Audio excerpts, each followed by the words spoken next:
You may have heard a lot about Bitcoin in the news lately. But what exactly is Bitcoin? Why does it matter? And why should you care? Well, it may be the best form of money the world has ever seen. It's digital money for a digital age.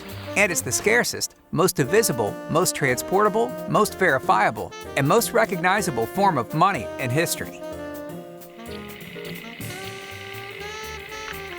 How do we know this? Let's take a look at the evolution of money to find out. One day, around 25,000 years ago, a hunter killed a mammoth, and everyone in his village wanted some of the meat. As he began to give the meat to the villagers, he had to keep track of who he gave it to and how much he gave. For thousands of years, this was how people conducted trade. Since there was no ledger to track who owed what, everyone was forced to keep track of their own debts. But what if he could come up with some sort of ledger that kept track of who owed him and how much they owed?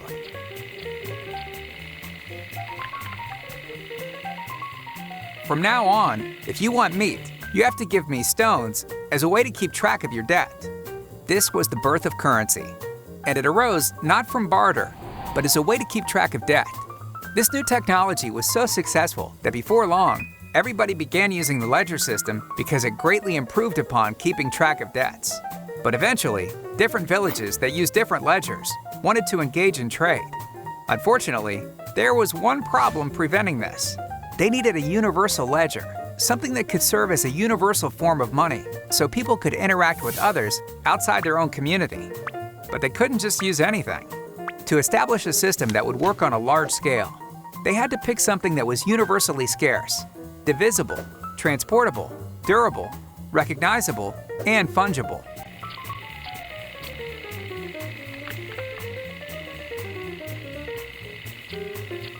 What about gold? Gold was almost perfect as a form of money. About 5,000 years ago, people began to develop an attitude about gold that has been passed down from generation to generation. This attitude was based on the fact that currency had some sort of intrinsic value. But the truth is, aside from gold serving as a universal ledger, it doesn't have any intrinsic value. This attitude continues today, and it's because of this attitude that people hoard gold, speculate in it, and wear it around their necks.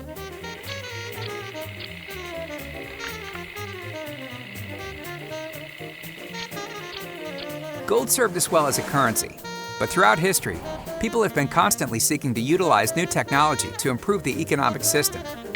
Before long, people sought to improve upon gold, and shortly thereafter, banks emerged. For a tidy fee, banks safely stored gold in vaults and circulated paper bills in exchange. Around 40 years ago, we saw yet another development in currency when we decided to start using credit cards and debit cards. Just like previous advances in currency, these advances came about as a way to use new technology to improve our financial system. But in the last 40 years, a lot has happened. Even though we've seen the rise of the internet and an information revolution, our system of money has not reflected these changes and is still rooted in the past.